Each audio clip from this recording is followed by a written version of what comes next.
인생의 목마름을 어떻게 해결할 수 있을까?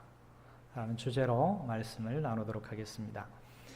하나님은 사람을 자기의 형상대로 지으셨습니다. 그리고 영생을 주시려고 하셨어요. 하지만 첫사람 아담이 하나님의 말씀에 불순종하는 죄를 지었습니다. 그래서 하나님을 떠나게 되었죠. 그 이후로 모든 사람은 하나님과 분리된 불의한 존재가 되어버렸습니다. 즉 다시 말하면 죽은 존재가 되어버렸죠. 하지만 하나님은 영원을 잃어버린 사람에게 무엇을 주셨느냐 하면 영원을 사모하는 마음을 주셨습니다.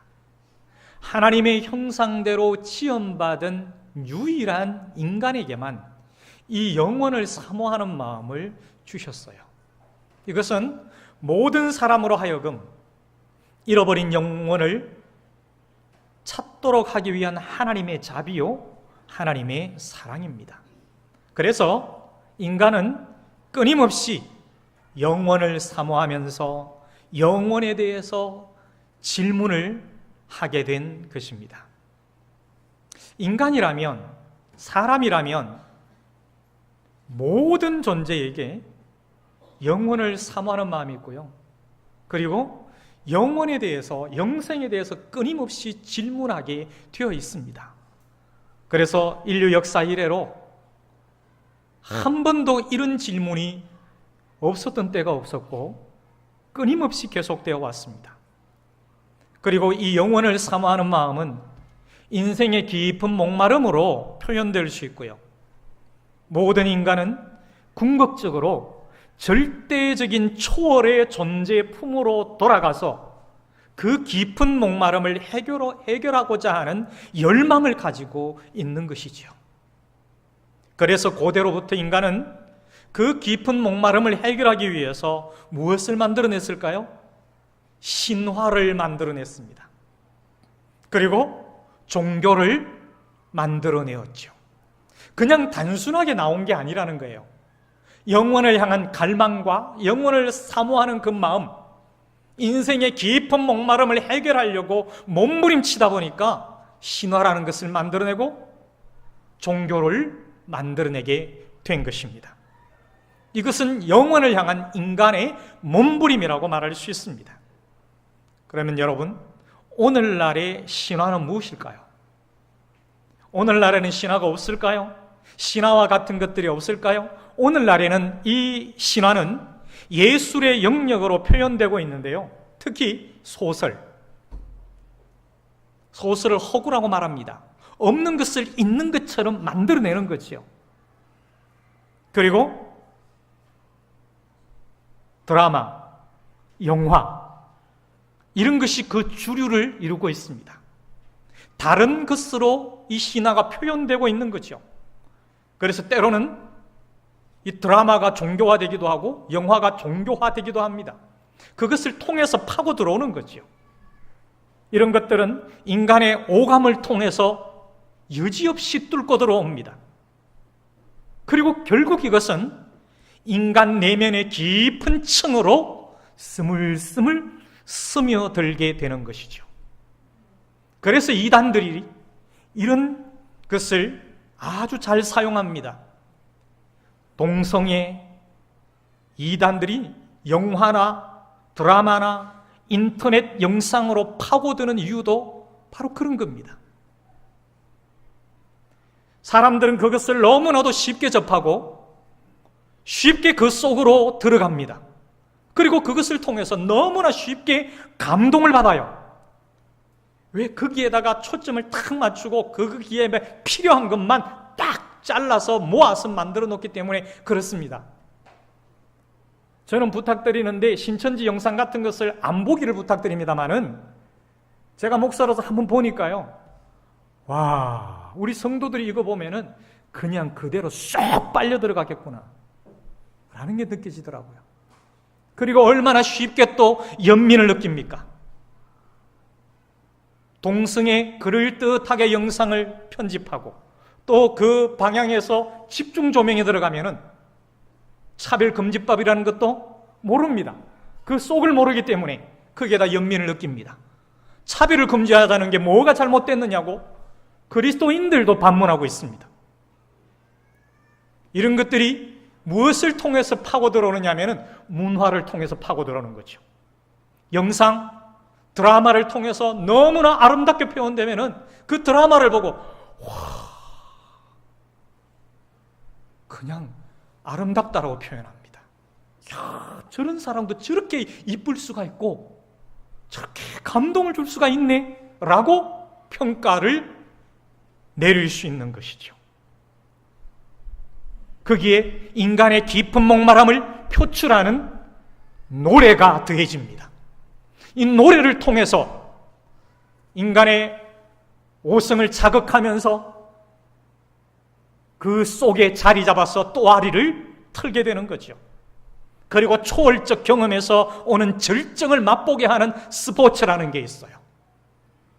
내가 실제로 축구를 하지 않고 실제로 격투기를 하지 않고 하더라도 내가 이쪽에 A편이 되어서 B팀과 싸울 때에 B팀이 여지없이 무너지면 거기에서 쾌감을 느끼는 거예요. 특히 격투기에서 내가 응원하는 사람이 이기면은 응원하는 사람이 없이 그냥 두 팀만 보더라도 남자들이 거기에서 쾌감을 느끼는 거예요. 그 절정의 쾌감들을 대신해서 누리게 되는 겁니다. 사실 이러한 것들은 현대인들의 깊은 목마름을 해결하는 실제적인 역할을 어느 정도는 해결해주고 있습니다. 오늘날 현대인들이 초월적 경험과 그 절정을 예술, 음악, 시, 춤, 섹스, 스포츠 등에서 찾으려고 하는 것은 사실은 잃어버린 영혼을 사모하는 인간의 원초적 욕구의 표출이라고 할 수 있는 것이죠. 동시에 영혼을 상실하게 됨으로 말미암아 생긴 깊은 목마름을 해소하기 위한 처절한 몸부림이라고 할 수 있습니다. 그런데 우리 기독교 신앙 안에도 인생의 깊은 목마름을 해결하려고 하는 잘못된 시도들이 있다는 것이 참으로 안타까운 겁니다. 그것은 영혼을 사모하는 마음을 말씀이 아닌 다른 그 어떤 것들로 채우려고 하는 것이죠. 하나님이 계셔야 할 그 자리를 다른 것으로 존재화시켜서 채워버리는 것입니다. 하나님이 아닌 하나님이 주신 각양의 선물로 그 자리를 차지하게 하는 거예요. 하나님이 아니면서 하나님께 끌리게 하는 선물들이 있는데요, 이 선물들은 그 나름대로는 가치가 있어요. 하지만 불안한 것이고 한계가 있는 것입니다. 미국의 신학자요, 유명한 존경받는 설교자인 존 파이퍼는 여기에 대해서 엄하게 경고를 했는데 저도 이 말에 동의를 합니다. 하나님이 주신 선물들은 우리를 하나님께로 인도는 할 수 있지만 동시에 우리를 유혹해서 그것들 자체로 이끌 수도 있다 했습니다. 여러분, 하나님이 주신 선물들은 정말 좋은 것입니다. 예를 들어 천지 만물을 볼 때에 얼마나 좋습니까?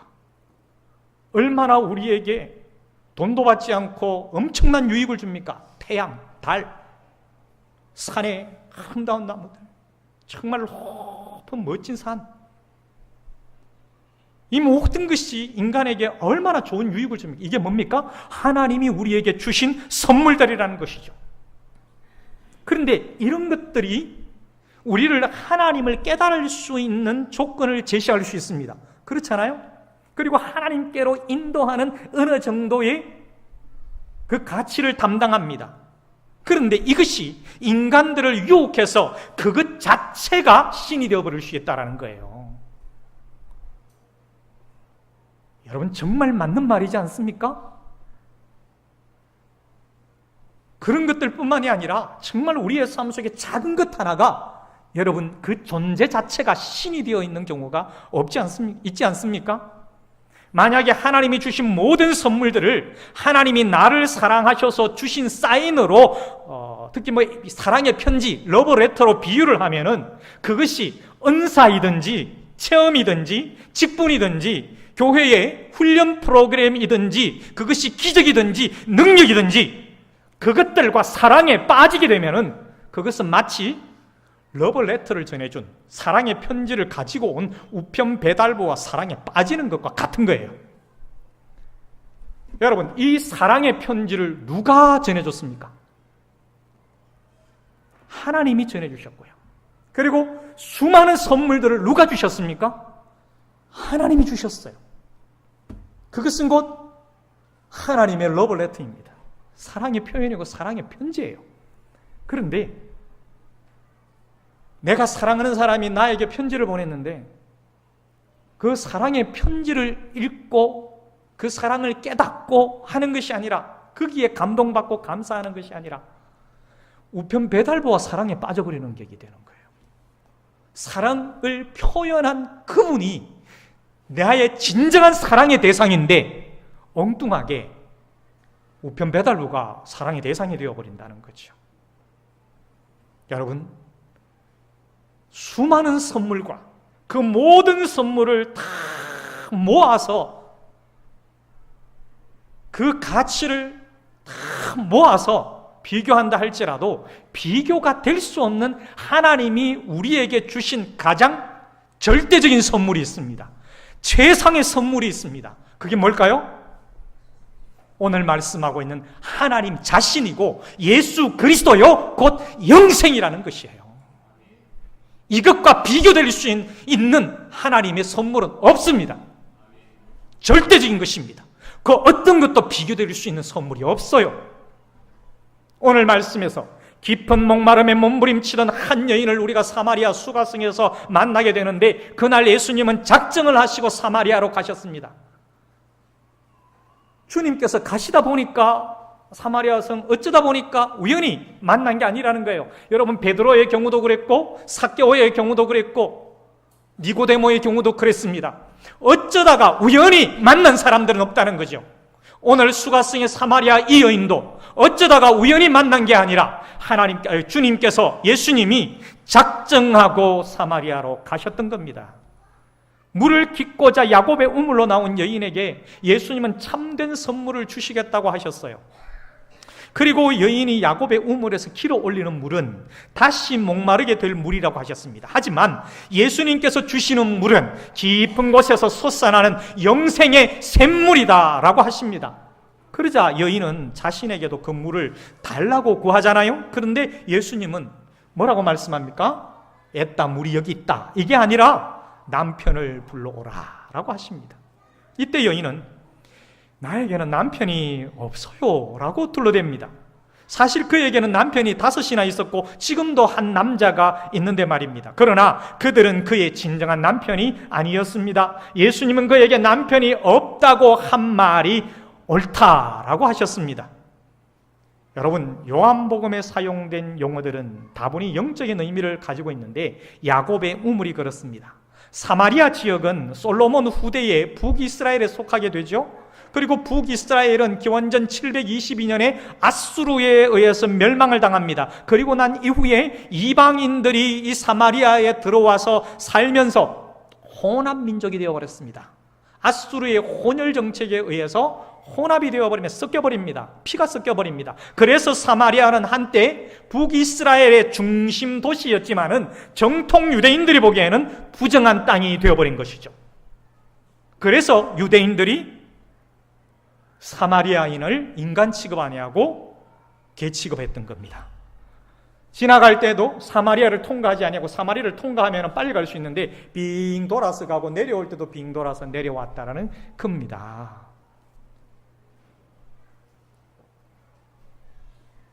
그럼에도 불구하고 하나님을 신앙하던 이 사마리아인들은 야곱의 우물이라는 그 정통성을 붙들고 살았습니다. 사마리아가 중간에 있고요, 이 야곱의 우물이 중간에 있고, 세겜 땅에서 야곱의 우물을 바라보면은 왼쪽이 그리심산이고 오른쪽이 에발산입니다. 구약 성경을 이제 공부해 보신 분들은 이게 무슨 얘기인지 감이 올 텐데요. 그리심산은 축복을 상징하는 산이고 에발산은 저주를 상징하는 산이에요. 그런데 이 산 사이에 야곱의 우물이 있고 그 동네가 있습니다. 수가성이 있습니다. 그리고 그리심산에 올라가 보니까 거기서 예배하던 예배 제단들이 그대로 흔적들이 남아 있고요. 그리심산 바로 밑에 평지가 아니라 산에 사마리아, 자기들이 순수 사마리아인이라고 자칭하는 그 사마리아인들의 동네가 아직도 남아 있습니다. 그리고 이 사람들은 그 야곱의 우물이 우리 믿음의 조상들이 주신 것이고, 그래서 지금도 거기에서 그리심산, 여기에서 오늘 성경에 보면은 그러면 이 산이 산이라고 나오잖아요. 그 산이 무슨 산이냐면 그리심산입니다. 거기에서 늘 예배하며 살아왔다는 거예요. 우리는 이 산에서 예배하는데 당신네들은, 유대인들은 예루살렘에서 예배한다며. 그러니까 주님이 말씀하시기를 이 산도 아니고 예루살렘도 아니다. 오직 예배는 하나님께 드리는 것이다. 그리고 예배를 어떻게 드려야 할 것인가? 그것을 설명해 주신 것이고, 오늘 영생의 샘물에 대해서 말씀하시는 거예요. 이 사마리아인들이 야곱의 우물이라는 정통성을 붙들고 살아왔습니다. 여인이 했는 말 중에서 우리 조상 야곱이 우리에게 이 우물을 주었고, 우리 조상 야곱과 그분의 자녀들과 가축들까지 다 이 우물의 물을 마셨습니다라는 말은 지금까지 조상들의 전통을 따라서 하나님을 잘 믿어왔다라는 의미예요. 또한 여인에게 말씀하신 남편 역시도 영적인 의미가 있습니다. 남편은 영적으로 연합의 대상이죠. 이사야서 54장 말씀에 의하면 모든 사람에게 진정한 남편은 그를 지으신 여호와 하나님이시라고 말씀하고 있습니다. 인간은 본래 하나님과 연합해서 그 안에서 즐거움을 누리는 존재잖아요. 그런데 하나님과 분리된 인간은 하나님이 아닌 그 무엇과 연합해서 나름대로 즐거움을 구하고 있습니다. 남편이라는 존재는 있으면 살고 없으면 죽을 것 같은 그 무엇을 의미하는 겁니다. 여러분, 여기서 그 무엇은 10대 아이들에게는 게임이 될 수가 있고, 또 다른 것이 될 수가 있고, 20대 청년에게도 스포츠가 될 수 있고, 그 다른 것, 남친이 될 수도 있고, 여친이 될 수가 있고, 이성교제가 될 수도 있습니다. 그리고 그것이 공부가 될 수가 있고, 일이 될 수도 있습니다. 그리고 어떤 사람에게는 나이와 상관없이 그것이 돈일 수도 있습니다. 이것은 사람마다, 각 계층마다 다 다르죠. 그리고 또한 어떤 어머니는 자식을 남편 삼아서 인생의 목마름을 해결하기도 합니다. 이렇듯 남편은 하나님을 신앙하는 내용이기도 하죠. 그래서 자식을 남편 삼아 살게 되면은, 그러다가 나이가 차서 아들이 장가를 들게 되면은 뭐가 뺏겨버려요? 정말 중요한 그 무엇이 뺏겨버리는 거예요. 그러니까 며느리를 구박할 수밖에 없는 거죠. 마찬가지입니다. 딸을, 요즘은 아이들이 많지 않잖아요. 딸을 그 무엇으로 삼고 살다가 딸이 결혼을 합니다. 그러면 그때 죽어나는 사람은 또 사위죠. 이러한 잘못된 모습들이 여러분 이 땅에서 얼마나 많이 있습니까? 오늘날 야곱의 우물은 우리가 믿어왔던 신앙의 유산과 교회의 전통 또는 각종 신앙 제도나 프로그램을 총칭한다고 할 수 있겠습니다. 힘써서 우물물을 길어 올리듯이 우리는 그것을 위해 수고하고 헌신하며 목마름을 해결합니다. 이것은 여러분 당장의 목마름, 곧 단층의 목마름만 해결하는 것이죠. 하지만 그것으로 깊은 층의 목마름은 결코 해결할 수가 없는 것입니다.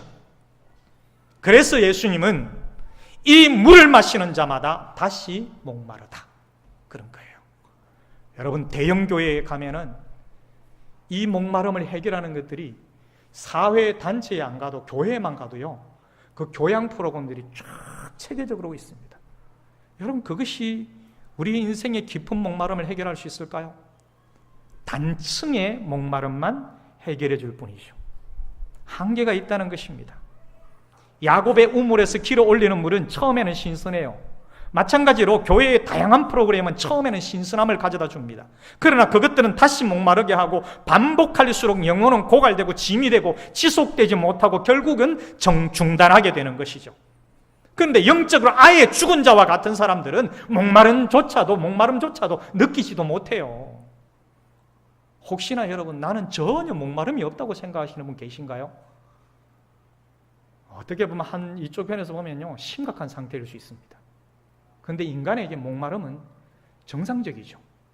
그 목마름을 어떻게 해결하느냐가 중요한 것이죠.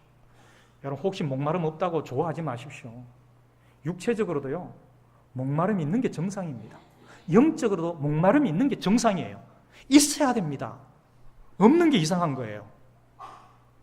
그래서 이것저것 번갈아가며 실행하게 되는데요, 그렇게 하다 보니까 여러 남편을 두게 되는 것이죠. 보통 열심히 있는 신자일수록 목이 더 마를 수밖에 없습니다. 그들을 이곳 저곳을 돌아다니며 이 프로그램 저 프로그램에 참여해서 그래서 이 우물 저 우물을 파게 만들죠.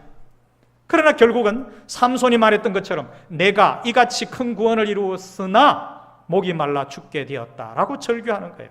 수가성 여인이 토로한 나는 남편이 없습니다라는 말은 오늘날 내가 신앙생활 하면서 해보지 않은 것이 없으나 여전히 목마릅니다라는 탄식입니다.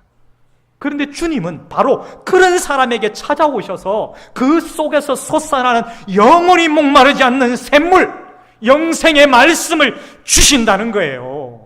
그때 그는 비로소 영원에 이르게 되며 영원의 하나님 품에서 안식하게 되는 것입니다. 성 어거스틴의 고백이 있습니다. 내가 하나님 당신의 품에 거하기까지 안식이 없었습니다. 하나님의 품에 거할 때에 영원한 안식을 누릴 수 있다는 거예요. 주님의 말씀에, 영생의 말씀의 품에 잠겨 들어갈 때에 거기에서 안식을 누릴 수 있는 것이죠. 사랑하는 여러분, 목이 마르지 않습니까? 돈이라는 남편, 자식이라는 남편, 취미생활이라는 남편, 게임이라는 남편, 자기 자신을 또한 남편으로 삼고 사는 인생, 여러분 목마르지 않습니까? 인생에 반복되는 이 목마름을 어떻게 해결할까요? 예수 그리스도, 영생의 말씀이 인생에 반복되는 목마름을 해결할 수 있음을 믿습니다. 살아있는 자는 다른 목마름이 아니라 영생의 말씀에 대한 목마름을 가지고 사는 겁니다. 살아있다면 거기에 대한 목마름이 있는 거예요. 살아있는 그리스도인, 살고자 몸부림치는 그리스도인들은 말씀에 대한 목마름이 있는 거예요. 그리스도에 대한 목마름이 있는 거예요. 그래서 그 목마름을 해결하려고 그리스도를 찾고 영생의 말씀을 찾을 수밖에 없는 거예요.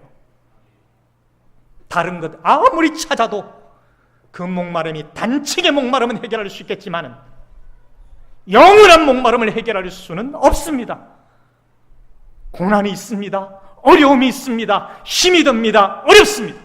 그러나 주님을 만날 때에, 영생의 말씀 속에 거할 때에 고난이 있어도 어려움이 있어도 힘든 일이 있어도 영원한 목마름이 해결되었기에 끊임없이 말씀에 목말라하고 갈급해하는 거예요.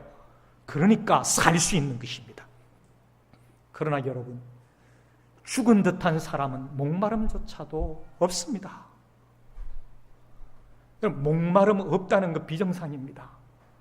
목마름이 있어야 돼요. 여러분, 아파 누워 있어도요, 목은 말라요. 근데 거의 죽어버린 사람은 목마름도 못 느끼고요, 물을 떠서 먹지도 못합니다. 사랑하는 여러분, 예수 그리스도 영생의 말씀을 인생의 동반자로 삼으십시오. 인생의 목마름이 영원하게 선명하게 해결될 것입니다. 이 시간 잠시 침묵하면서 오늘 말씀을 마음에 담고 내 인생의 목마름을 생각해 봅시다. 그리고 주님과의 관계, 영생의 말씀과의 관계를 돌아봅시다. 그리고 고백하고 결단하는 침묵의 시간이 되기를 바랍니다.